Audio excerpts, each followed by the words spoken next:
वज़क्किर फ़इन्न ज़िक्रा तनफ़उल मुमिनीन। सुब्हान रब्बिक रब्बिल इज़्ज़ति अम्मा यसिफ़ून व सलामुन अलल मुरसलीन वल्हम्दुलिल्लाहि रब्बिल आलमीन।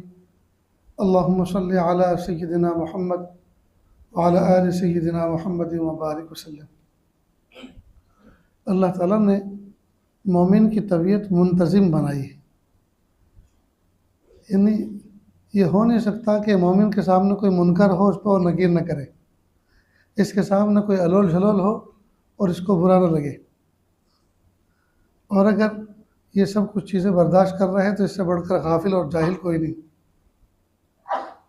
इसलिए अल्लाह ताला से एक दुआ मांगना चाहिए कि प्यारे अल्लाह मुझे मौके की सूझ अता फरमा, किस मौके पर क्या काम आपको पसंद है, किस मौके पर क्या करना आपको पसंद है, अल्लाह उस काम की सूझ मुझे अता फरमा, ये अल्लाह से मांगना चाहिए।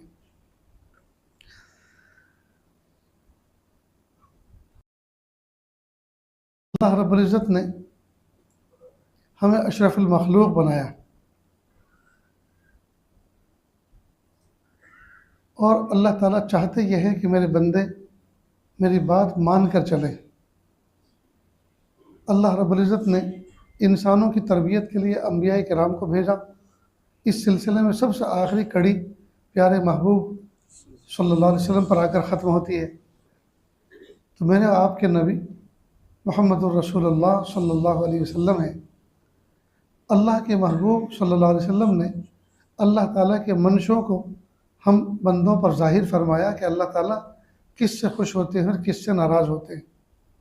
नीज़ अल्लाह के महबूब सल्लल्लाहु अलैहि वसल्लम ने हमें हमें हमारी ऐसी तरबियत फरमाई कि पैर के नाखून से लेकर सर के बाल तक न हमारी ज़ात से किसी को नुकसान पहुँचे, न हम खुद परेशान हों, न हम ज़ाती तौर पर ख़ुद परेशान हों, न हमारी ज़ात से किसी को तकलीफ़ पहुँचे। चुनांचे अल्लाह के महबूब सल्लल्लाहु अलैहि वसल्लम ने पैर के नाखून से लेकर सर के बाल तक हमारा एक एक ज़ाविया दुरुस्त किया। हम इस्तिंजा कैसे करें, हम जूते चप्पल कैसे पहने, हम कपड़े निकालें कैसे निकालें, पहने कैसे पहने, इस्तिंजा खाने में जाएं तो कैसे जाएं, बाहर निकलें तो कैसे निकलें, घर में दाखिल हों तो कैसे दाखिल हों, घर से बाहर जाएं तो कैसे जाएं, सफ़र करें तो कैसे करें, हज़र में हो तो कैसे रहें, पड़ोसियों के साथ कैसा मामला करें, अपने बड़ों के साथ किस तरह का बर्ताव करें, छोटों के साथ किस तरह का मामला करें। सुभान अल्लाह, कुर्बान जाए अल्लाह के महबूब सल्लल्लाहु अलैहि वसल्लम ने हमारी एक एक कल दुरुस्त की। अब ये सब चीज़ें सीखने सिखाने की हैं, ये सब चीज़ें सीखने सिखाने की। सीखे बगैर कोई आदमी कामिल नहीं बनता। कुछ चीज़ें अल्लाह पाक ने विजदानी बनाई हैं, लेकिन बहुत सारी चीज़ों में इंसान को दूसरे की रहबरी की ज़रूरत पड़ती है। एक उस्ताद थे, वो मीम लिखते थे नीचे से, यानी पैरों की तरफ से, यूं यूं। हालांकि मीम का तरीका यह है कि मुड़ने वाला जो ऊपर का हिस्सा है वो पहले मोड़ा जाता है और उसके बाद फिर नीचे लाया जाता है। इसलिए इस आजिज ने चूंकि अपने उस्ताद से तहरीर भी सीखी है, तो तहरीर सीखने वाले बच्चों से आजिज कहा करता था कि देखो कलम कैसे चल रहा है, किधर से चल रहा है, आप अच्छी तरह देख लो, वरना बनाओगे तो आप या, लिखोगे तो या, लेकिन बजाय शुरू करने के आप इंतहा से इब्तिदा की तरफ ले जाओगे और वो भी यही कहलाएगी, लेकिन जो आपको देखेगा वो पता नहीं आपको क्या कहेगा। इसलिए उस वक्त देखना जरूरी है।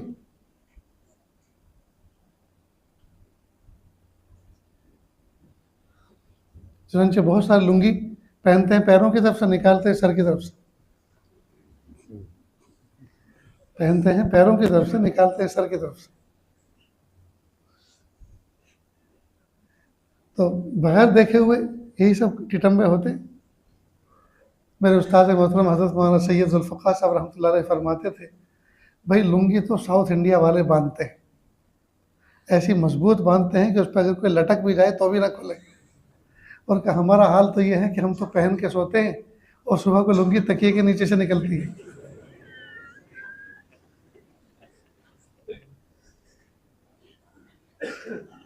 बल्कि बसा औकात हल्की सी ठंडी भी लगती है तो लुंगी ओढ़ लेते हैं।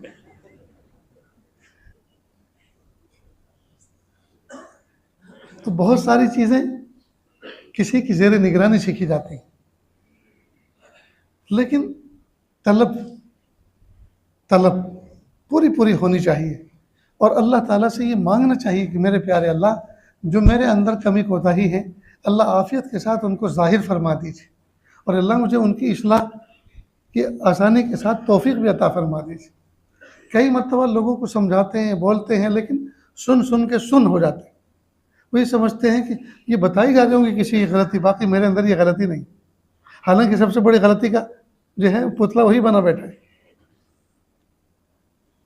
अब जो बातें मैं कहने जा रहा हूँ, अब आगे आप अलर्ट हो जाएं, इसलिए कि मैं आपके यहाँ आऊँगा भी, बुलाओगे ना?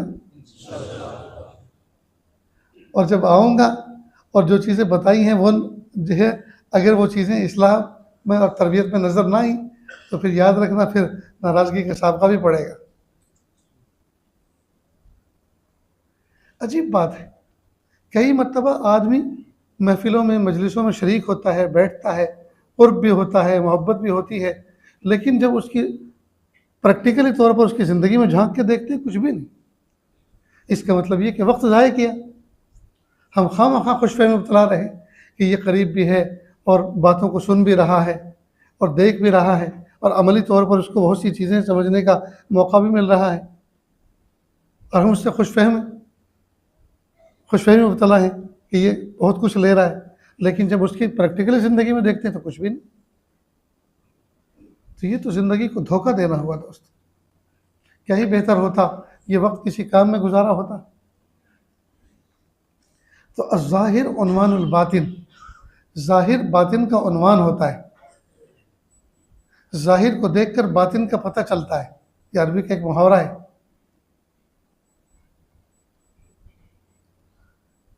ये आजिज़ कहा करता है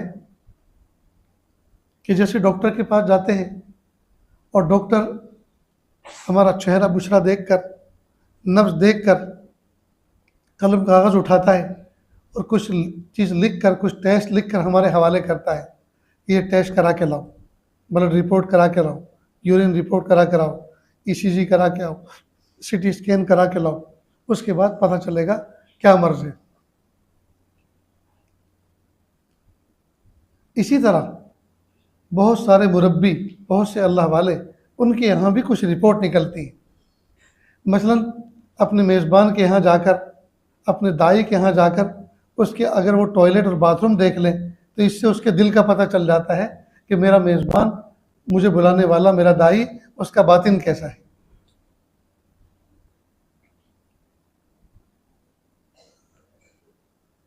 ठीक इसी तरह किसी का किचन देखकर, मतबख देखकर उसके मामलात का पता चलता है, इसके मामलात कैसे।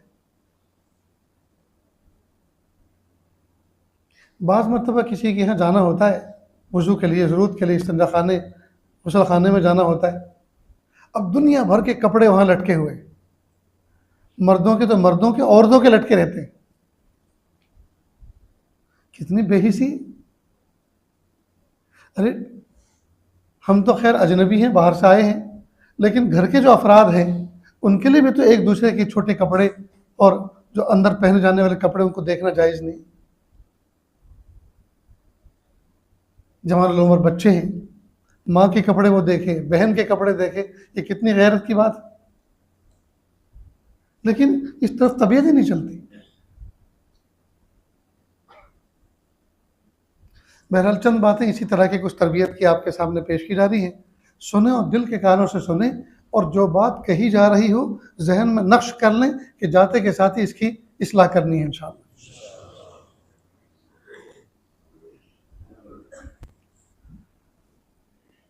ये जो मुरब्बी होते हैं, जिनको अल्लाह रब्बुल इज़्ज़त ने इस काम के लिए मुंतखब किया होता है, जिनको बड़ों ने उनकी तरबियत करके, इस्लाह करके इस काम में लगाया होता है, ये कोई मामूली नहीं होते। इनकी बहुत गहरी नज़र होती है। ये दिलों के जासूस होते हैं। कई मरतबा अंदर की चीज़ें इन पर खुलती हैं और बहुत सारी चीज़ों से अंदाज़ा लगा लेते हैं। ये उस ज़माने की बात है जिस ज़माने में ये रिवाज था कि जिस किताब का जो मुसन्निफ़ होता था तो पढ़ाने वाला उस्ताद कहता था इस किताब का मुसन्निफ़, लिखने वाला, राइटर वो हयात है, फ़लाँ जगह पर है, तो इस किताब को आप उन्हीं से पढ़ कर आओ, इसलिए कि मंशा और मुराद जितना अच्छा वो जानते होंगे कोई दूसरा नहीं समझा सकता। तो एक किताब के मुसन्निफ़ अफ़गानिस्तान में थे,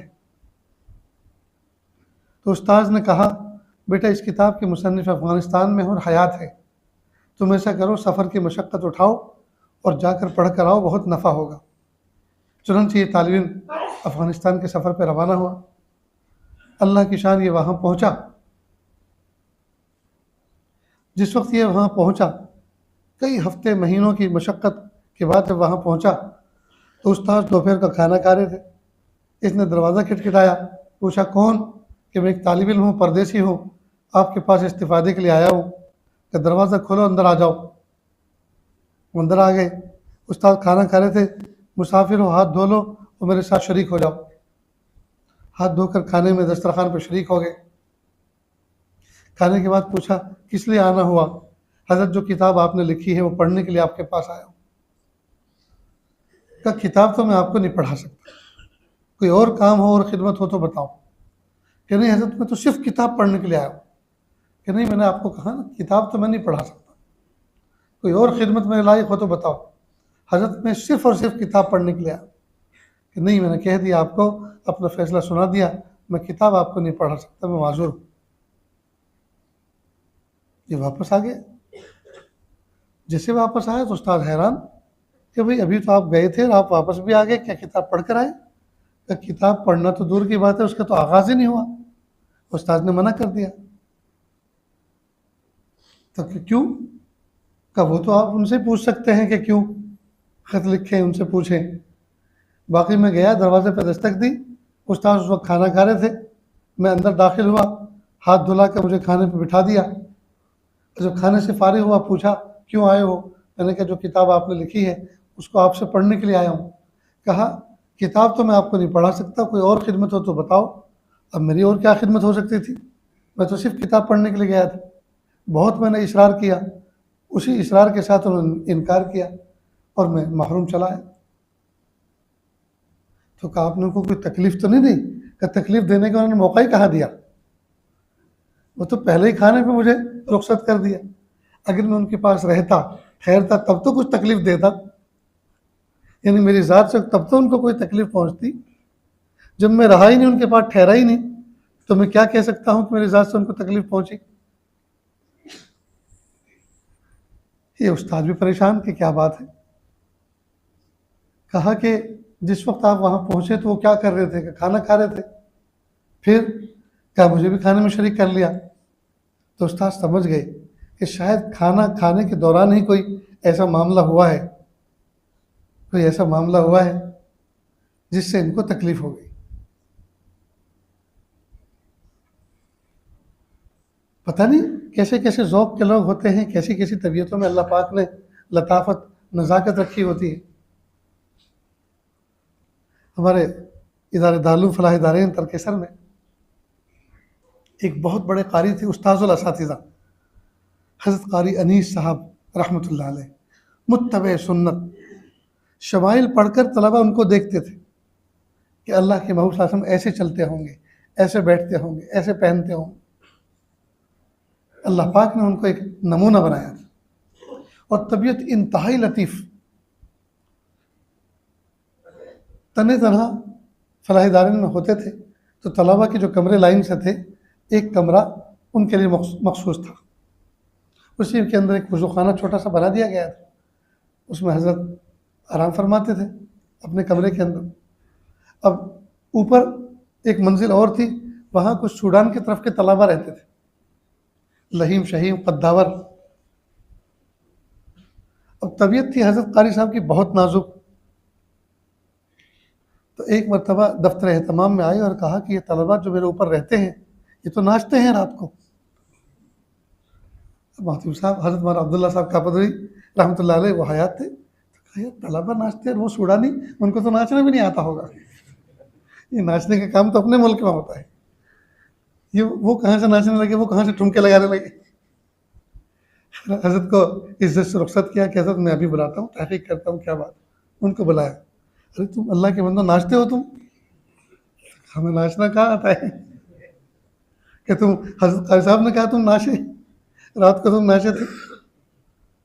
पता चला कि एक तालिब इल्म ने कुर्ता निकाला, और जब कुर्ता निकाला तो अठन्नी या चवन्नी, जानते हैं ना ये सिक्का होता था, 4 आने 8 आने, अठन्नी या चवन्नी जेब में से निकली और नीचे गिरी, और वो पहले चली कमरे में, और चल के थोड़ा सा दायरा मुख्तसर करके करके वो गिर गई। इसको हज़रत ने आके वहाँ कहा कि नाचते हैं। अब नाचे ये नहीं थी, चवन्नी नाची थी। नाची तो चवन्नी थी। तो बहुत सी तबीयतों में ऐसी नज़ाकत होती है। तो उस्ताद समझ गए कि यकीनन इससे खाने में कोई गड़बड़ हुई, चुनांचे इन्होंने भी दस्तरखान लगाया और इसको खाने के लिए बिठाया, और खाते रहे, और इस पर कड़ी नज़र रखी कि ये कैसे खाता है। तो जो एरर थी वो समझ में आ गई, जो गलती हुई वो समझ में आ गई। क्या ये तालिब इल्म जो लुक़मा उठा रहा था, लुक़मा बना के उठा रहा था, उस पर सालन लुक़मे के तनासुब से ज़्यादा उठा रहा था। तो उस्ताद को महसूस हो गया कि इसकी तबीयत में एतदाल नहीं है। भाई जितना बड़ा लुक़मा उठाया है, सालन भी उसी के हिसाब से उठाना चाहिए। अब लुक़मा छोटा और सालन ज़्यादा, तो क्या इसकी तबीयत में एतदाल नहीं है, इसकी तबीयत में सलामती नहीं है। तो उस्ताद ने सोचा कि जो खाने में इतनी तकलीफ़ दे रहा है, फिर आगे चल के पता नहीं क्या क्या तकलीफ़ देगा, बेहतर है कि इस तकलीफ़ की जड़ को अभी से ख़त्म करो। रवाना कर दिया। उसके बाद इसकी तरबियत की। तो ये तरबियत का बाब बड़ा लंबा है। हम अपने आप को ये ना समझे बस जो है नहा धो के हम बैठे हुए हैं, हर एक एतबार से हम बिल्कुल फिट हैं। पता नहीं किन किन चीज़ों से सामने वालों को तकलीफ़ पहुँचती है, हमारे चलने से, हमारे बोलने से, हमारे बैठने से, हमारे खाने से, हमारे पीने से,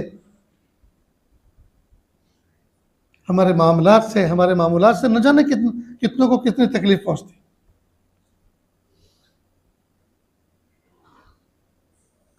और कामयाब है वो शख्स जो सामने वाले के मंशे को समझ जाए, सामने वाले की तबीयत को समझ जाए, उसके मंशे को समझ जाए, इनको किस मौके पर क्या चीज़ पसंद है, किस मौके पर क्या अदा पसंद है, और किन बातों से, किन चीज़ों से इनको तकलीफ़ पहुँचती।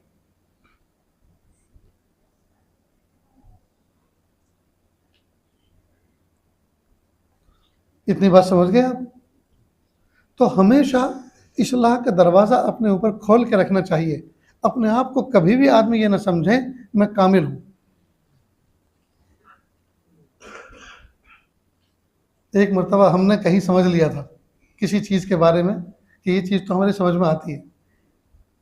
दुनिया ज़िंदगी हो गई सफ़र पे रहते रहते, न जाने कहाँ कहाँ मेहमान बनते बनते, होटलों में जाते जाते, लोगों के घरों में, अमीरों के, गरीबों के यहाँ जाते हुए, इसलिए ये सब चीज़ें तो समझ में आती हैं।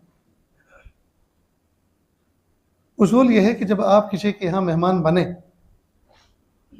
तो रात को सोने से पहले आप इस्तिंजा खाने का दरवाज़ा मालूम कर लें किधर है।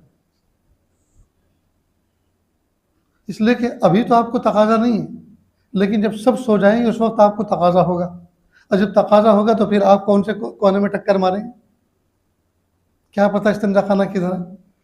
इस्तिंजा खाना समझ के आप किसी के बेडरूम में घुस गए, दाखिल हो गए, तो ये कितनी बुरी बात होगी। न ये कि सिर्फ आप इस्तिंजा खाना मालूम करें, बल्कि इस्तिंजा खाने के जो फंक्शन है, कई मरतबा ठंडे गर्म पानी का निज़ाम होता है, उसको भी समझ लें। तो मेज़बान ने मुझे कहा कि इस कोने में ये जो दरवाज़ा दिख रहा है ये बाथरूम है, ये अटैच है, बहुत अच्छा। मेरे ऊपर कसल गालिब था, या सुस्ती गालिब थी, या थकन गालिब थी, वल्लाहु आलम, बस यहाँ मैं चूक गया। मैंने कहा ठीक है, उसको समझने की कोशिश नहीं की। बड़े आदमी का घर था, महल नुमा। अब तहज्जुद के वक्त जब मैं गया, अब अंदर जाते के साथ ही लाइट गायब। जब अंदर दाखिल हुआ तो लाइट थी, और जब ज़रूरत से फारिग होने के लिए बैठा तो लाइट चली गई। और वो वैसे भी वो इंग्लिश कमोड था, और इंग्लिश कमोड जो है, इसको इस पर बैठना, इसको इस्तेमाल करना, स्कूटर चलाना, दोनों बराबर। जैसे स्कूटर पर बैठा जाता है संभल संभल के, ऐसे ही इंग्लिश कमोड पर बैठा जाता है। हम एक सफ़र में गए, एक सफ़र था, तारीख़ी सफ़र था, तारीख़ी कुछ मकामात देखने थे। अब उसमें तकरीबन 20-22 अफराद थे। अब मैंने तमाम पे नज़र दौड़ाई। अब सब उलमा थे और थे बेचारे देहाती टाइप। उनकी वज़ाक़त से ही पता चला था कि बिल्कुल देहाती अंदाज़ के हैं। तो मैंने सोचा कि या अल्लाह, ये एक तारीख़ी सफ़र पे निकले हैं और लगता ये है कि एक पैकेज लिया है किसी टूर से और उसने इंतज़ाम किया है होटल का और खाने पीने का। तो यहाँ होटल तो हाई फाई होते हैं। तो मैंने एक छोटी सी तकरीर कर डाली कि भाई देखो, जिन होटलों में हमारा क़याम होगा हर जगह इंग्लिश टॉयलेट होती हैं, कमोड होते हैं, और उसका इस्तेमाल करना, यही लफ्ज़ मैंने कहा कि स्कूटर पर बैठना और कमोड को इस्तेमाल करना दोनों बराबर है। लिहाजा अगर किसी को इस्तेमाल करना ना आता हो तो तन्हाई में मुझसे पूछ ले, मैं बताऊंगा कैसे इस्तेमाल किया जाता है। अलबत्ता इतनी बात तो अभी समझ लें कि जो आदमी भी वॉशरूम को इस्तेमाल करे, टॉयलेट को इस्तेमाल करे, तो वो इस तरह साफ़ सुथरा करके बाहर आए कि बाद में जाने वाले को ये लगे कि वो जो निकल कर गया है वो इस्तेमाल करके नहीं गया बल्कि मेरे लिए साफ़ करके गया है। ये सब बातें बता दी। मेरे हिस्से में जो साथी आया वो ऐसा आया कि उसका मुझे ही साफ़ करके आना पड़ता था। हालांकि ये सारी तकरीर मैंने अपने लिए की थी, मैं कि जब मैं इस तरह कहूँगा तो दूसरे का साफ़ हो या ना हो, लेकिन कम अज़ कम मेरे साथ में जो साथी होगा वो तो साफ़ करके आएगा। लेकिन नहीं, बिल्कुल मामला उल्टा था। अच्छा, जब मुझे गुस्ल करना होता है और ऐसा इज्तिमाई अमल हो तो मैं कोशिश करता हूँ सबसे पहले फ़ारिग हो जाऊँ, इसलिए कि बाद में जो सब मकरूह तहरीमी और तंज़ीह होने वाला है उससे मुझे साबका ना पड़े। अब इत्तिफाक से कुछ चूक हो गई, क्या हो गई, कोई मुझसे पहले घुस गया। वो नहा के क्या निकला, वो तो ऐसा जैसे कोई भैंस नहाई हो, किसी भैंस को नहलाया हो 8-8 10-10 फीट जी ऊपर तक छींटे गई हुई। मैंने कहा या अल्लाह, ये इस आदमी का 3.5-4 फीट का जिस्म है, इसको तो नहा के इस कोने में फारिग होकर बाहर निकलना चाहिए था। सारी की सारी दीवारें इतनी ख़राब क्यों हो रही? पता नहीं नाच नाच के नहाया या कूद कूद के नहाया, वो तो उक़दा आज तक हल नहीं हुआ।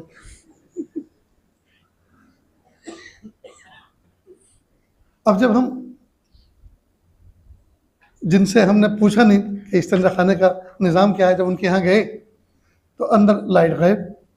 यार, अब दिल ही दिल में सोच रहा हूँ अब लाइट आएगी तभी तो आगे के मरहले तय होंगे, वज़ू करना है। हमने सोचा कि इतना बड़ा घर है, यकीनन इसके यहाँ, इनके यहाँ कोई जनरेटर का निज़ाम होगा, 2-4 मिनट में शायद स्टार्ट हो जाए। लेकिन काफ़ी देर हो गई, लाइट नहीं आई। अब किसी तरह मैंने उस कमोड पे पहलू बदला तो एकदम से लाइट आ गई, और लाइट के साथ में एक ख़ास किस्म की आवाज़ आई। तो मैं समझ गया ओहो, यहाँ डिटेक्टर लगा हुआ है और ये ऑटोमेटिक है, यानी थोड़ी देर के बाद ये ऑफ हो जाएगी, उसके बाद खुद चलेगी, कुछ हरकत होगी तो। थोड़ी देर के बाद फिर लाइट गई तो फिर मैंने पैर हिलाया, फिर लाइट आ गई, फिर लाइट गई, फिर मैं हाथ हिलाया, फिर लाइट आ गई, और जब तक बैठे रहे यही नाटक होते रहे। अभी तो एक मरहला हल हुआ इस्तिंजा खाने का, वहाँ से उठे और वॉश बेसिन पे गए तो वहाँ पानी नहीं।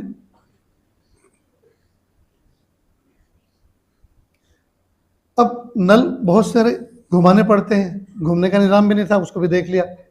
उसके सामने भीख मांगी तो अभी पानी नहीं, और सेंसर लगे होते हैं ना, उनके सामने हाथ फैलाओ तो पानी देते, वहाँ भी पानी नहीं। मैंने किया आज बहुत बुरे फंसे, ना तो इसका निज़ाम हमने समझा, ना किसी ने समझाया कि कैसे। चारों नाचार मेज़बान को फ़ोन किया, उनको उठाया, भाई पानी नहीं आ रहा, क्या सॉरी माफ़ करना, हम आपको बताना भूल गए, जब चालू करना हो तो इस पर, इसके सर के ऊपर ऐसे मारो, और मैंने कहा बंद करना हो तो 2 मरतबा। तो ये अच्छा म्यूज़िक सिखा के गए। तो आज तक ज़िंदगी में न जाने कितने नल से साबका पड़ा है। हमने ये सोच लिया कि हम अब तक जो नल हमने इस्तेमाल किए हैं तकरीबन इसी तरह होगा, नहीं, ऐसा नहीं होता, हर एक का कुछ अलग ही होता है। एक शख्स के यहाँ गए तो नल को चालू किया तो पानी नहीं आ रहा, कभी पानी नहीं आ रहा, क्या हज़रत ठहरिए, और नीचे झुके और वहाँ से चालू किया। मैंने कहा ऊपर तो 9 है इसके, तो फिर इस पानी क्यों नहीं आ रहा, नीचे आपने सिस्टम क्यों रखा है? कैसे में हज़रत हमारा एक बच्चा है, वो एक टूल लगा के उसको रोज़ाना इससे खेलता है, तो हमने इसका कनेक्शन नीचे रख दिया। जो मेन कनेक्शन है वहीं से ऑन ऑफ कर देते हैं तो ऊपर से ऑन ऑफ होता है।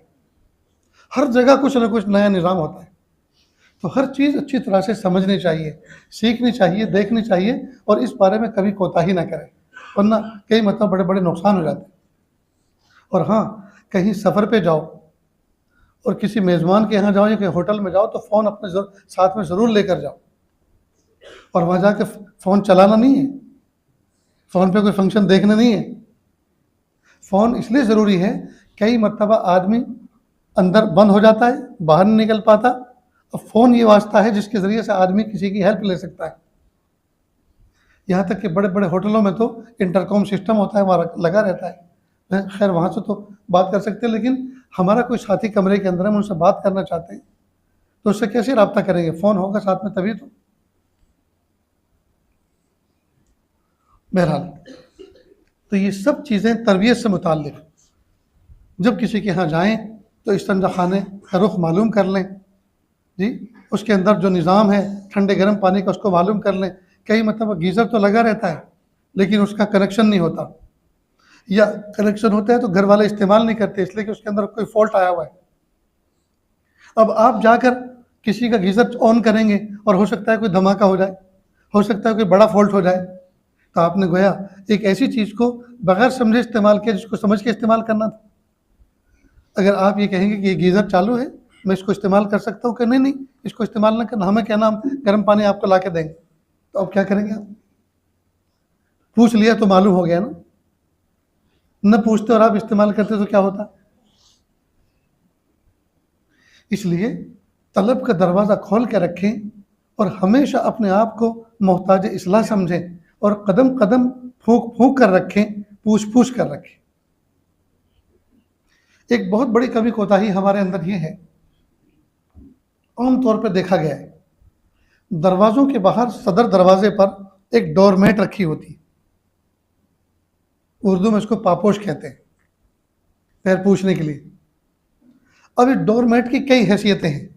अगर है हार्ड सख्त प्लास्टिक की तो इसका मतलब ये कि जूते चप्पल रगड़ने के लिए रखी है। वो कहीं से अगर कीचड़ है, कोई ऐसी चीज़ लगी हुई है तो आप इसके ज़रिए से अपने जूते की सफाई कर सकते हैं। कई मरतबा रबर की होती है, मोटी है, कई मरतबा सख्त प्लास्टिक की होती है, और कई मरतबा लोहे के तारों की बनी हुई होती है। वो अगर डोरमेट इस तरह की है तो वो जूते चप्पल रगड़ने के लिए, ताकि नीचे अगर कोई चीज़ लगी हो तो यही साफ़ हो जाए।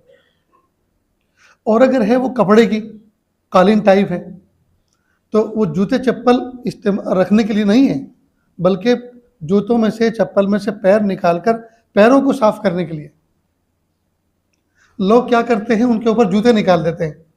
भाई ये जूते कोई फजीलत वाले हैं कि इनको इसी डोरमेट पर रखना है?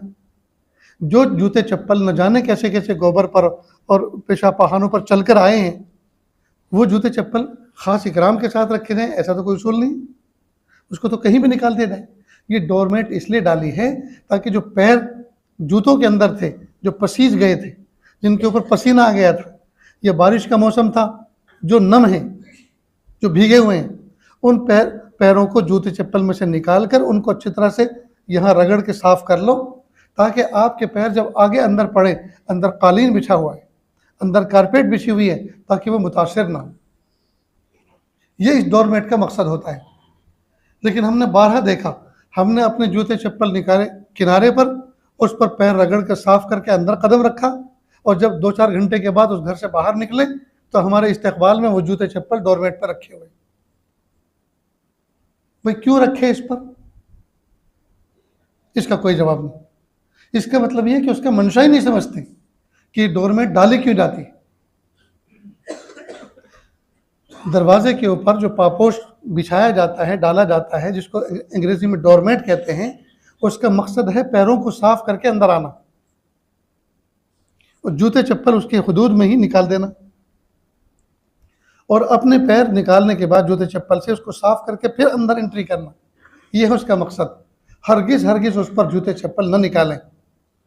मैं इजाब व कबूल कराता हूँ आपसे, भाई करेंगे ना इस पर अमल? बात पक्की है?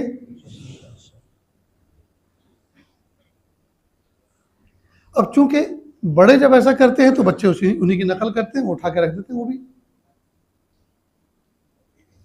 इसका मंशा सिर्फ और सिर्फ पैरों को साफ करना है। लिहाजा उनके ऊपर जूते चप्पल नहीं रखने चाहिए। अगर मान लीजिए आपने जूते चप्पल उस पर रख दिए और उसके नीचे गंदगी लगी हुई है, कुछ ना कुछ अज्जा उसके डोरमेट में लग गए, अब दूसरी मरतबा कोई आदमी उसके असल मकसद के तहत जूते चप्पल किनारे निकाल कर उस पर पैर साफ करके अंदर आ रहा है, अब इसके पैर साफ होंगे या गंदे होंगे, पाक होंगे या नापाक होंगे? कितना बड़ा नुकसान हुआ। और इसी से ये बात भी समझ लें, कई मरतबा मस्जिद की सीढ़ियों के ऊपर जूते चप्पल निकले रहते हैं। बहुत सारे लोग अपने जूते चप्पल दूसरे के जूते चप्पल पे निकालते हैं। अब जब आपने दूसरे के जूते चप्पल के पर अपने जूते चप्पल निकाले तो हमारे तलवे के अंदर जो गंदगी लगी हुई थी उसके अंदर तले में पहुंच गई। अब जब वो शख्स मोमिन बंदा अपने साफ सुथरे जूते समझकर जब वो पैर में पहन के चलेगा, अब बताइए उसके पैर, उसके तलवे नापाक हुए कि नहीं हुए? ये मुतासिर हुए कि नहीं हुए? और इस बात को भी सहन नशी रखना चाहिए कि कई मरतबा जिनके जूते चप्पल पर हम अपने जूते चप्पल निकाल रहे हैं, क्या पता वो कोई अल्लाह का वली हो और हमसे गुस्ताखी हो रही, क्या पता वो अल्लाह का कितना मुकर्रब बंदा है और हमसे उसकी बेअदबी हो रही। तो ये तो बहुत बड़ी महरूमी की बात है। बहुत से लोग चलकर आते हैं और जूते चप्पल को अपने दाएं बाएं पैर से दाएं बाएं धकेल देते हैं और जगह बनाते बनाते आते हैं और सबसे लास्ट स्टेप पर अपने जूते चप्पल निकाल के फिर मस्जिद में आते हैं और सोहने सजीले होते हैं, साफ सुथरे कपड़े पहने होते हैं, लेकिन इतना बड़ा कसूर करके आए हैं जिस पर इनको सजा मिलनी चाहिए थी।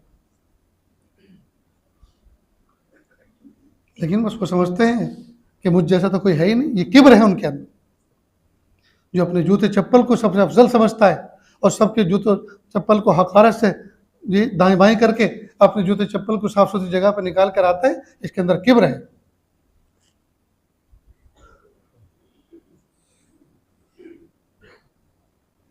इसलिए इसका खास एहतमाम करें। दरवाजे के ऊपर जो पापोश होता है उस पापोश पे हरगिज जूते चप्पल कभी ना निकालें, वो पैर साफ करने के लिए होता है। पैर साफ करके अंदर आए, जूते चप्पल उससे दाएं और बाएं निकालें। ये सबक याद रहेगा।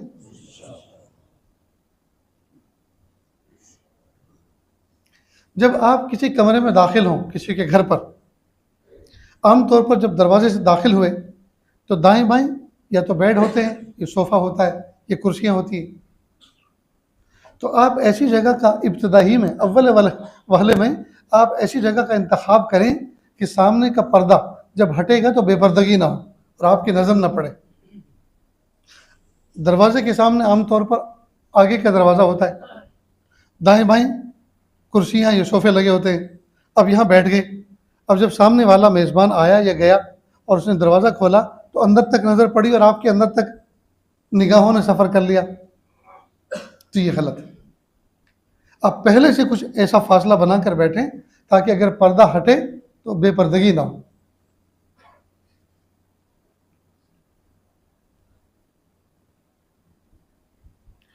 इसी तरह बाहर के जूते चप्पल कई मरतबा हम लोग घरों में अंदर लेके जाते हैं। ये दोस्तों, ये बहुत बुरी तहजीब है। साउथ अफ्रीका की साजिद का बारहा जाना हुआ, वहाँ देखा लोग जूते चप्पल अंदर तक लेकर जाते हैं, लेकिन उनके जूते चप्पल देखकर कराहत नहीं होती, इसलिए कि वहाँ ऐसी कोई गंदगी नहीं है रास्तों पर। और वो गाड़ी में बैठते हैं और गाड़ी से उतरते हैं तो जूते चप्पल तो खामा वो पहनते हैं, इसलिए कि उनको तो ज़रूरत ही नहीं गाड़ी में बैठकर मस्जिद और मस्जिद से अपने घर पर जूते चप्पल पहन के चलना कहाँ होता है उनका। खैर, उनके जूते चप्पल साफ़ सुथरे होते हैं, वो तो उसकी बात अलग है। लेकिन हम जिन मुल्कों में रहते हैं जहाँ भैंस सल्लमहा भी जाती है, गाय सल्लमहा भी जाती है जी, और कुत्ते बिल्ली सब के सब एक ही रास्ते पर सफ़र करते हैं। अब उन रास्तों से हम गुजर कर जब जूते चप्पल लेकर घर में आएंगे और यही जूते चप्पल घर के हर गोशे में जाएंगे, बताइए उस घर की पाकी नापाकी का क्या हाल होगा। अपने बाहर के जूते बाहर निकालो, बाहर की चीज़ बाहर ही अच्छी लगती है, और अपने घर के गोशे गोशे को ऐसा पाक साफ रखो बगैर मुसल्ला बिछाए भी आप कहीं भी किसी गोशे में सजदा कर सके। ये उसी वक्त हो सकता है जब आपके घर की ज़मीन पाक साफ हो। और पाक साफ उसी वक्त रह सकती है जबकि बाहर के जूते चप्पल बाहर रहें। लेकिन आजकल के लोगों के जिस्म कमज़ोर हैं, घर के अंदर पत्थर होते हैं, टाइल होते हैं, ठंडे होते हैं, नाजुक जिस्म है, नाजुक बदन है, बहुत देर तक आप नंगे पैर उस पर नहीं चल सकते, चप्पल पहनना ज़रूरी है। तो घर के अंदर की चप्पल जो इंडोर इस्तेमाल होने वाली है वो अलग ही रखो। बाहर की चप्पल बाहर की हदूद में निकालें, अंदर दाखिल होते के साथ ही दायां पैर अंदर दाखिल किया, सलाम किया, दुआ पढ़ी और अंदर की चप्पल पहनकर अब उनको अंदर इस्तेमाल करो। लेकिन फिर एक बात याद रखें, घर के अंदर की चप्पलों को लेकर टॉयलेट बाथरूम में न जाएं, बल्कि टॉयलेट बाथरूम की अलग चप्पल हो। अब आप सोच रहे होंगे यार ये तो बजट बढ़ता जा रहा है, बाहर की चप्पल अलग खरीदो, घर के अंदर के अलग खरीदो, टॉयलेट बाथरूम के अलग खरीदो।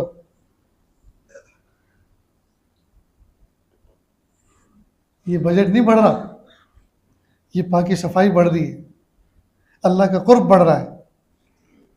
नज़ाफत, लताफत, तहारत जब रहेगी तो अल्लाह का कुर्ब मिलेगा, अल्लाह की मोहब्बत मिलेगी। तो बजट नहीं बढ़ रहा, अल्लाह का कुर्ब बढ़ रहा है। टॉयलेट बाथरूम की चप्पल अगर अल्लाह पाक ने गुंजाइश दी है, बड़ा टॉयलेट बाथरूम है, तो उसकी चप्पल वहीं किनारे पे रखें, अंदर ही। और अगर छोटा है, अंदर रखने की गुंजाइश नहीं है, या अगर अंदर रखेंगे तो दरवाजे से बार बार वो हो सकता है गिर जाए, तो आप बाहर रखें, निकलते के साथ ही बस उसकी जगह बना के रखें वहीं, 1 फीट भी आगे पीछे मत करो, उसी हदूद में रहे। इसलिए कि ये जूता चप्पल जो है मशकूक है। अब इनको अगर लेकर घर में घूमते फिरोगे या घर के अंदर की चप्पल लेकर इस्तिंजा खाना इस्तेमाल करोगे तो बात वही हुई। फिर जो बाहर की चप्पलों में जो चीज़ लगी हुई है वो टॉयलेट बाथरूम में इस्तेमाल करने वाली चप्पलों के साथ मामला है। अब देखिए, जब बाहर की चप्पल आप बाहर रखेंगे, घर साफ सुथरा होगा, पाकीज़ा होगा जी, और टॉयलेट बाथरूम की चप्पल आप उसमें इस्तेमाल करोगे और वहीं निकाल दोगे या उसी के किनारे पे निकाल दोगे तो कितना साफ सुथरा निज़ाम होगा घर का। इसके असरात आपके दिल पर, आपकी रूह पे मुरतब होंगे।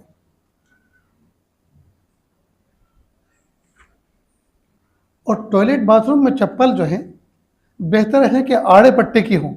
एक तो 2 पट्टी की होती हैं जिसमें अंगूठा और अंगूठे के बाद वाली जो उंगली होती है उनके दरमियान में एक चीज़ उसको पहना जाता है, और एक होती है आड़े पट्टे की जिसमें उंगलियों में कुछ पहना नहीं जाता, बल्कि जैसे घोड़े के ऊपर या किसी बैल भैंसी के ऊपर कमर पट्टा बांधा जाता है, वो पट्टा ऐसा ही होता है जो पैर की पुष्ट के ऊपर आ जाता है। ये सबसे ज़्यादा बेहतरीन साइज़ है। इसको बूढ़े, जवान, कमज़ोर, सेहतमंद सब के सब पहन सकते हैं। और साइज़ ऐसा फ्री साइज़ रखना चाहिए जिसको सब पहन सके। एक मतलब एक शख्स के बाथरूम में हम गए, वॉशरूम के अंदर, अब वहाँ लेडीज़ चप्पल रखी थी और एहलिया भी लगती है, 3.5 से 4 फीट की रही होंगी उनकी, इसलिए कि उसके साइज से पता चल रहा था कि उनकी एहलिया कितनी छोटी होगी। अब हमारे तो पैर में ही ना आए वो। नतीजा हुआ कि बगैर चप्पल के इस्तिंजा खाने में जाना पड़ा, पैर धो के फिर बाहर आना। तो चप्पल लेडीज़ ना रखें, जेंट्स रखें, और जेंट्स भी इस तरह की रखें कि वो फ्री साइज हो, हर शख्स उसको इस्तेमाल कर सके, हर शख्स उसको इस्तेमाल कर सके। आजकल के लोगों का हाल ये है कि घर के अंदर चप्पल इस्तेमाल करके कर करके बिल्कुल रिटायर हो जाती है, बल्कि उसकी आगे की पट्टी टूट जाती है, उसमें कोई धागा या रस्सी बांध के उसको टॉयलेट में रख देते हैं। उसको पहनना दिल पर इतना शाख गुजरता है कि पूछो मत, इसलिए कि दुनिया भर का मैल उसमें लगा हुआ है।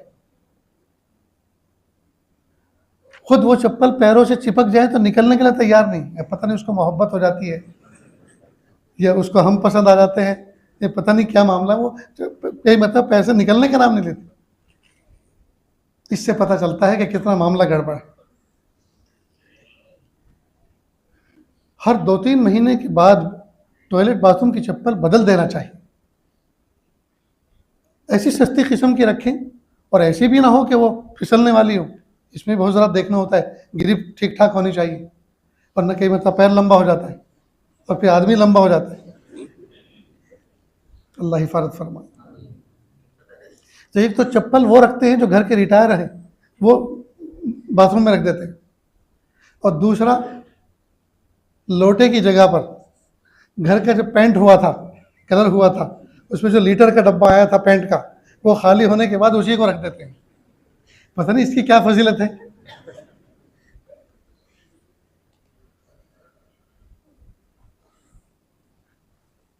लोटा होना चाहिए।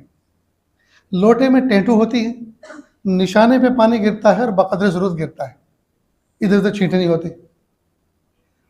लोटे से पहले जो नल होता है, कई मरतबा हमने नल चालू किया तो पानी फूल बन के गिरता है ऐसे फेंक कर। लोटे में तो बाद में गिरता है, वो तो बाद में उसका साइज बनाना पड़ता है। उससे पहले तो बाहर के इलाके को वो तर कर देते, अब वो छींटे उड़ती। अब कितना मशकूक निज़ाम होता है।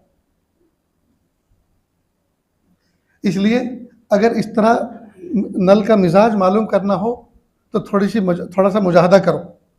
बाएं हाथ से लोटा पकड़ो, दाएं हाथ से नल चालू करो और ये देखो कि इस नल का मिजाज क्या है, बाहर फूल बन के तो नहीं गिर रहा। ऐसा है तो फिर ऐसे ही भर लो, और नहीं है इसका मिजाज का पता चलेगा कि नहीं ठीक ठीक सीधा सीधा गिर रहा है, तो उसके सेंटर में रख के लोटा भर लो। अलबत्ता नलों के अंदर शार आ जाता है, खार लग जाता है, ये सब गड़बड़ियाँ होती हैं, तो बेहतर यह है कि नल के ऊपर एक निप्पल लगा दो। ये जो रबर का आता है ना, पाइप लगाने के लिए जो इस्तेमाल करते हैं, जो आगे का निप्पल होता है सिर्फ वो, तो उसके ज़रिए से धार लोटे ही में गिरेगी। ये छोटे से कपड़े का नेफा सीकर उसके ऊपर बांध दो तो पानी उसी नेफे में उसी जगह पे गिरेगा, वो छींटे नहीं उड़ाएगा। इसी तरह गुसल खानों में जो बाल्टी होती है, कई मरतबा नल ज़रा ऊंचा होता है, अब पानी जब गिरते तो धड़ाधड़ की आवाज़ आती। अब गुसल खाने में शोर शराबा हो रहा है, वैसे भी वो जगह महदूद है और बिल्कुल बंद है, शोर भी ज़्यादा हो रहा है, बाहर कोई हादसा हो गया, बाहर से कुछ चीखा चिल्लाया, अब अंदर कुछ समझ में ही नहीं आ रहा क्यों, इसलिए कि शोर हंगामा इतना हो रहा है। तो इसी तरह ऐसे नल के ऊपर भी कपड़े का नेफा सीकर लंबा सा लटका देना चाहिए, ताकि पानी शोर शराबे के साथ न गिरे बल्कि खामोशी के साथ गिरे, और ये भी पता न चले किसी को कि कौन नहा रहा है और कितना नहा रहा है, उसका भी राज रहे।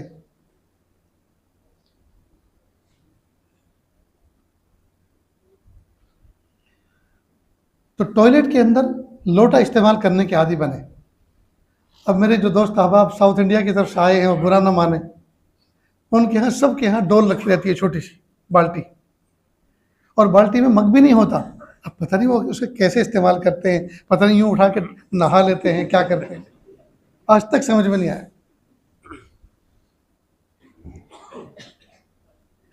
अगर बाल्टी आप रख रहे हैं तो बाल्टी में छोटा सा मग भी तो रखें,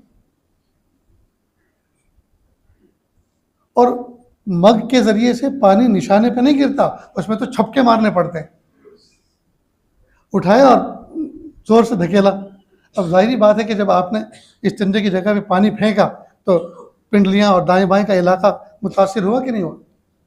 इसलिए लोटा सबसे बेस्ट है, अपने घरों के अंदर लोटा रखो। बल्कि मैं तो इस बात को तरजीह देता हूँ, जहाँ लोटा ना मिले, जहाँ लोटा इस्तेमाल नहीं होता, वह लोटा जानते ही नहीं, और सिर्फ लौटना जानते।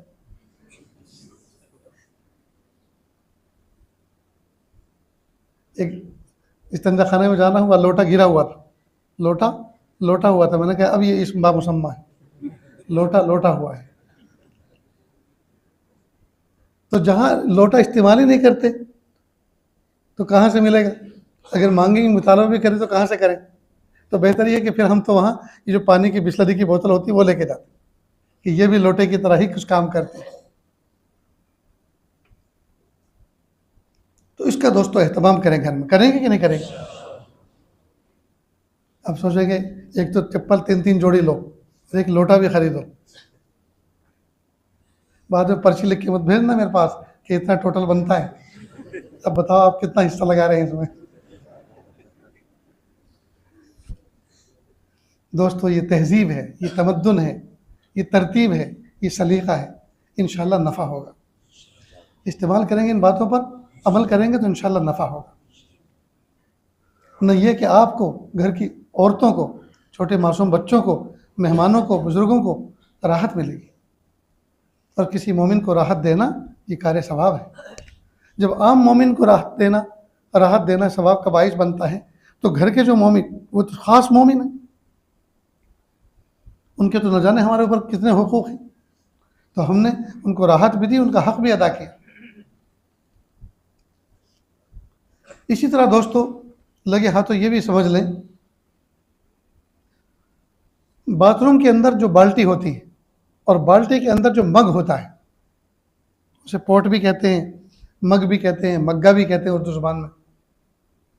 कई मरतबा चौरस होता है, कई मरतबा गोल होता है, कई मरतबा इतना बड़ा होता है कि 3 मग्गे निकाले तो बाल्टी खाली।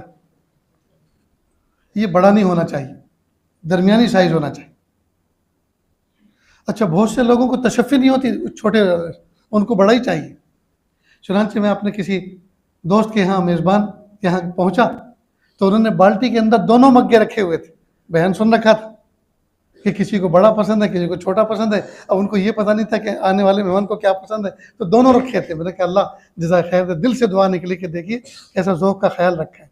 मैं छोटे का इंतखाब करता हूँ, इसलिए कि छोटे से जब लेंगे, दरमियानी वाला होगा, तो उससे जितना पानी जिस कोने पर डालेंगे बक़द्र उतना गिरेगा। जब बड़ा आपने उठाया और बड़ा मग भर के जब डाला, तो पानी तो उतना ही जिस्म को लगा जितना लगना था, बाकी सब नीचे गिरा ना, बाकी सब नीचे गिरा। जब छोटे मग से आप डालेंगे तो पानी पूरा का पूरा जिस्म पर लगेगा, नीचे गिरने वाला कम होगा, जो गिरेगा वो जिस्म से लग के गिरेगा। इसमें इसराफ कम होता है और थोड़े से पानी में आदमी की ज़रूरत पूरी हो जाती है। तो दोनों तरह के मग रखना चाहिए, दरमियानी अंदाज का भी हो और बड़े अंदाज का भी हो।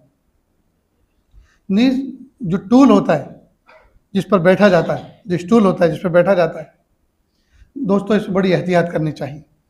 इसको भी बहुत ज़्यादा दिन तक इस्तेमाल न करें। आजकल की प्लास्टिक, माहौल और पानी जब उस पर गिरता है, बहुत जल्दी वो सख्त हो जाता है, और जब सख्त हो गया जब सख्त हो गया तो उसके टूटने का इम्कान बढ़ जाता है। इसी तरह बाज़ 4 पैर वाले ऐसे होते हैं कि उस पर बैठते हैं तो नीचे टाइल है और वो भी चिकनी है, और ऊपर से आप बैठे, फिर साबुन इस्तेमाल हुए, तो कई मरतबा कोई एक आध पैर लंबा हो जाता है। वो जो बैठक होती है, कई मरतबा उसका पैर फैल जाता है। मेरे साथ ज़िंदगी में कई मरतबा ऐसा हुआ है। एक मरतबा टूटा है, एक मरतबा फटा है, एक मरतबा पैर लंबा हुआ और मैं गिरा हूँ। और एक मरतबा तो ऐसा फटा, चौरस था, फट गया और उसने जिस्म को पकड़ लिया। अब जिस्म को जब पकड़ लिया तो आदमी वहाँ किसी की हेल्प नहीं ले सकता। फ़ौरन सुझाई दिया कि वैसे ही फिर से बैठो और थोड़ा सा जोर लगाओ ताकि जिस्म की जान छूटे। तो गुसल खानों के अंदर इस किस्म की चीज़ें, कि कोई फटी हुई चीज़ है तो चला रहे हैं, टूटी हुई है तो चला रहे हैं, पुरानी हो गई तो चला रहे हैं, नहीं, कभी कोई बहुत बड़ा हादसा हो सकता है, अल्लाह हिफाजत फरमाए। ऐसी चीज़ों पर कड़ी नज़र रखनी चाहिए और बदलते रहना चाहिए। बहुत सारे लोग जिस बैठक पर बैठते हैं, जिस स्टूल पर बैठते हैं, चूँकि साबुन का पानी उस पर लगता है, पानी उस पर गिरता है, शार भी जमा होता है, साबुन का पानी भी जमा होता है। जब कई मरतबा जब बाहर से अंदर जाते हैं, उस पर नज़र पड़ती है, इंतहाई कराहत होती है। भाई जैसे आपने अपने जिस्म को मलमल के धोया, तो इसको भी तो मलमल के कभी धो, इसको भी तो साफ़ करो। हफ्ते आशरे के अंदर कामवाली होती हैं, घर के अंदर कई मरतबा ऐसे काम वाले अफराद होते हैं, ये खुद की ज़रूरत की चीज़ें बाहर निकाल कर उसको अच्छी तरह साफ़ करें, ब्रश से उसको रगड़ दें ताकि उसके ऊपर जो मैल कुचैल लगा वो साफ़ हो जाए। लेकिन लोग उसको साफ़ नहीं करते। और इससे बढ़कर गफलत ये कि बाथरूम के अंदर कोलगेट रखा हुआ है, मंजन की डब्बी रखी हुई है, इस्तेमाल होकर ख़त्म भी हो चुके हैं लेकिन वहीं रखी हुई, टूटे फूटे ब्रश रखे हुए हैं, हालांकि वो उनको कभी मुंह में दाखिल भी नहीं करते, रखे हुए हैं। उसके ऊपर कई मरतबा छपकलियाँ गुजरती हैं। साबुन के ऊपर के रेपर हैं, ऊपर के कागज़ का जो छिलका है वो पड़े हुए हैं, शैम्पू के पाउच जो इस्तेमाल किए हुए हैं वो पड़े हुए हैं, रेज़र मशीन इस्तेमाल करने के बाद उनको साफ़ नहीं किया, बालों से अटी हुई हैं, वो रखी हुई हैं। मत पूछिए कि जब कोई बाज़ौक़ आदमी ऐसे गुसल खाने में जाएगा तो उस पर क्या गुजरेगी। गुसल नहीं होता, उसके जज्बात का खून होता है। वहाँ गुस्ल नहीं होता, जज्बात का खून होता। इससे पता चलता है घर के अंदर जितने भी अफराद हैं, ऊपर से लेकर नीचे तक, नीचे से लेकर ऊपर तक, वो कैसे ज़ौक़ के हैं, वो कैसे ज़ौक़ के। औरतों को चाहिए ये बात, ये उनके दायरे में आती है सब चीज़ें, कि उन पर कड़ी नज़र रखें, अपने बच्चों की तरबियत उनको करनी है। तो अगर उनको बाथरूम साफ़ सुथरे नहीं देंगे और ज़रूरत की चीज़ें बक़दर ज़रूरत वहाँ रखी हुई हों, इसके अलावा कोई और दूसरी चीज़ें ना हो, इसका ख़ास एहतमाम करें। कई मरतबा बाथरूम के अंदर औरतों की क्रीम, औरतों की साबुन सफाई सुथराई के वो रखे होते हैं। इतनी हैरानगी होती है, या अल्लाह, कोई नादान बच्चा इनको इस्तेमाल कर ले तो क्या होगा, या कोई अनपढ़, कोई जाहिल, कोई सीधा सादी तबीयत वाला जी इनकी कोई क्रीम को शैम्पू समझ के इस्तेमाल कर ले, तो कहीं ऐसा ना हो कि गया था अंदर दाढ़ी लेकर और बाहर निकला बगैर दाढ़ी के।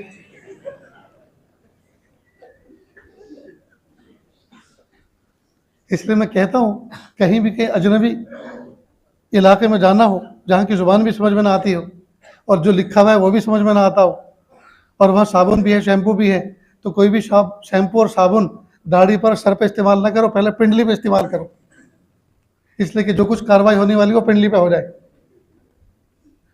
वरना कहीं ऐसा ना हो कि सुन्नत से मारूम होकर बाहर निकलो और फिर 2-4 महीने फिर एहतिकाफ करो घर में और बाहर निकलने का चांस ना रहे कि अभी दाढ़ी पूरी नहीं आई।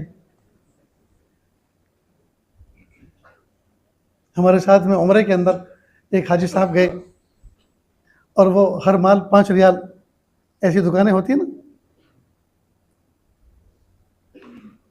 उस दुकान पे गए, बहुत सारी चीज़ उठा के लाए। तो उसमें बाथरूम की ज़रूरत की चीज़ें थी, तो कहा ये क्रीम है, बहुत अच्छी है, और ये बाहर मुल्क की चूँकि यहाँ चीज़ें मिलती हैं तो बहुत अच्छी होती है। अब उसमें मैंने अरबी में कुछ लिखा हुआ था, पढ़ा, मुझे हंसी आई। मैंने कहा हाजी साहब इसको आप इस्तेमाल मत करना। क्यों? मैं कहा इसको सिर्फ हज्जन इस्तेमाल कर सकती है, आप इस्तेमाल नहीं कर सकते। फिर उनको बताया, अरे ये ऐसी चीज़ है, इंतहाई ताज्जुब के साथ देखा कि ये ऐसी चीज़ है। मैं कहा हाँ ये वही तो है। इसलिए दोस्तों, किसी के गुसल खाने में जाएं तो उनके शैम्पू, उनकी कोई दवाई, उनका कोई लिक्विड रखा है तो आप उसको नज़र उठा के भी ना देखें। इस्तेमाल करना तो दूर की बात है, नज़र उठा के भी ना देखें। क्या ज़रूरत है हमें किसी चीज़ इस्तेमाल करने की बगैर इजाज़त के? ना हमें उसका मसरफ़ का पता, ना उसकी मकदार का पता, ना उसके तासीर का पता क्या है। जिसको हमने शैम्पू समझा वो तो फुंसी की ट्यूब थी। कोई घर के अंदर चर्म की बीमारी का कोई आदमी रहता है, नहा धो के यही से इस्तेमाल करके बाहर निकलता है।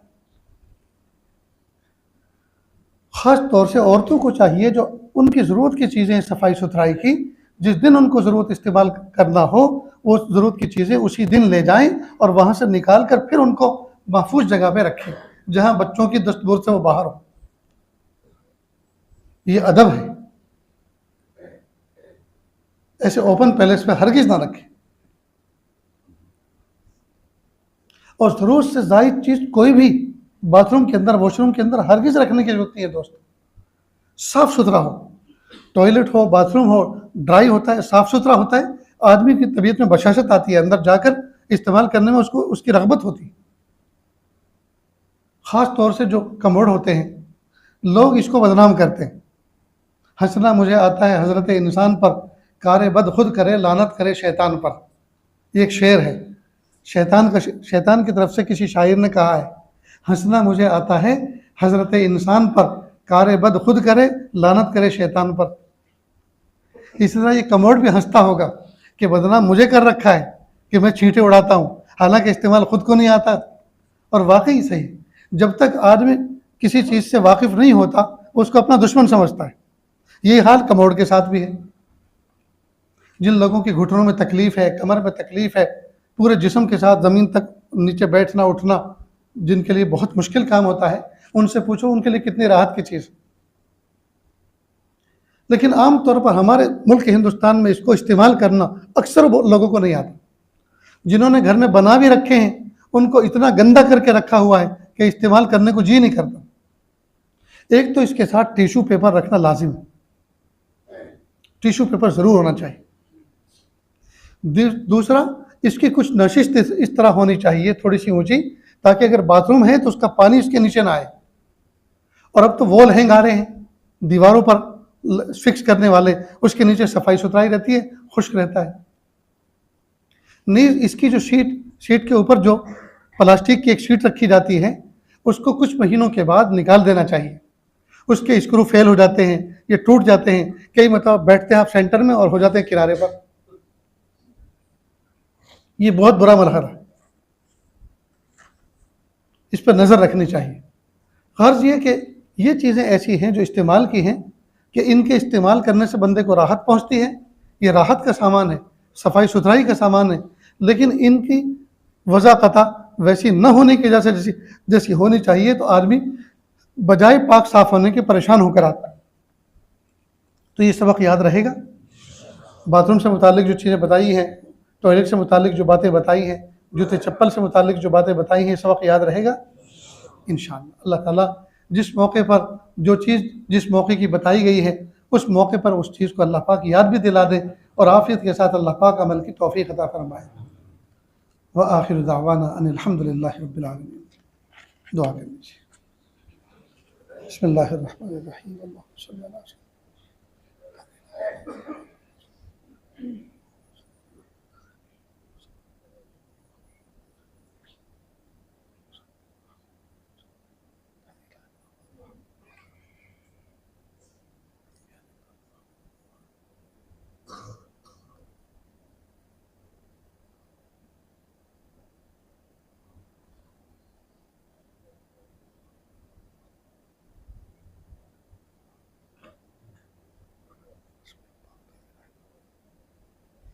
वसल्लल्लाहु तआला अला खैरि खल्क़िही मुहम्मदिन व आलिहि व अस्हाबिही अजमईन बिरहमतिका या अरहमर राहिमीन।